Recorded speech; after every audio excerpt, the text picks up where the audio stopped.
Do you have an inner critic? It's that little voice inside your head that tells you you're not good enough, and it could be costing you dates.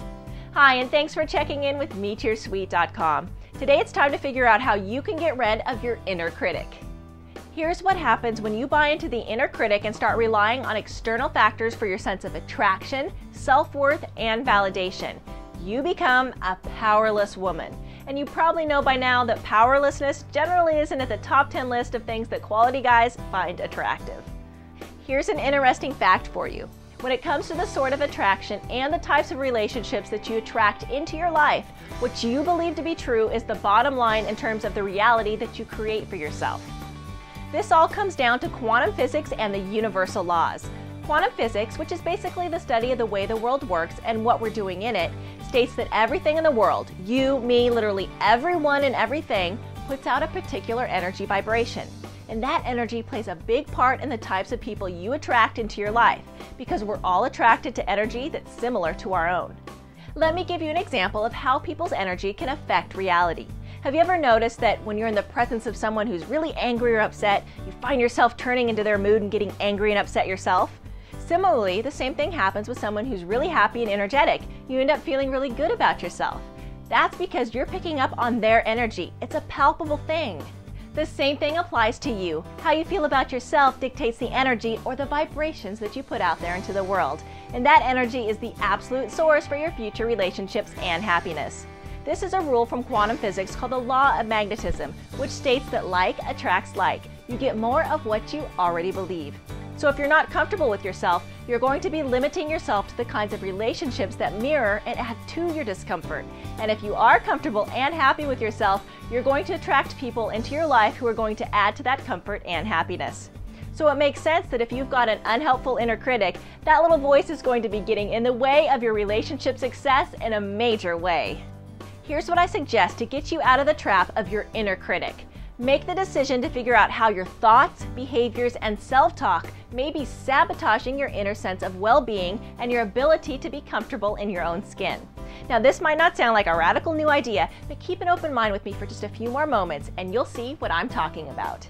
Have you ever noticed that people tend to attract what they already have some of in their lives?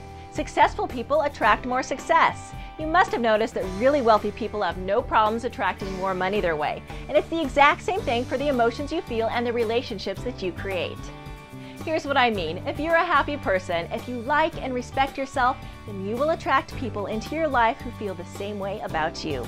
And of course, the flip side is also true. If you're down on yourself, not sure how much you like yourself, and have problems with your self-esteem or self-respect, then you're going to attract people into your life who are okay with criticizing you, who maybe don't like you all that much, and who are going to bring you down further. It all starts with how you feel about yourself. It's that law of magnetism again. Of course, you probably already know that you don't have to be happy just to attract someone. Unhappy people get into relationships all the time. But here's the catch. If you're miserable, you're going to attract other miserable people into your life who will share their misery with you. It all boils down to your own ability to be happy within yourself. Once you've got that sorted, you're going to absolutely start attracting the kinds of people into your life who will add to your existing happiness and who will simply increase the quality of your life and relationships. Here's my suggestion. Take a look at your life and figure out which areas of it could do with a happiness injection. Look at your professional life, your social life, your love relationships, your fitness and health, your home life.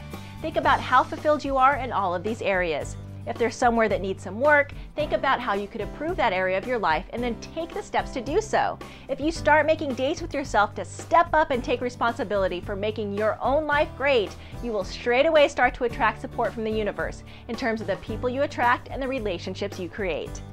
A big part of ditching the inner critic is figuring out what your values and intentions are in your life.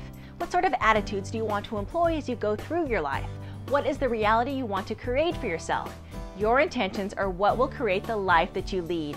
And the more you define your current intentions and alter them so as to represent the lifestyle you want to lead, the more changes you'll see in your personal circumstances.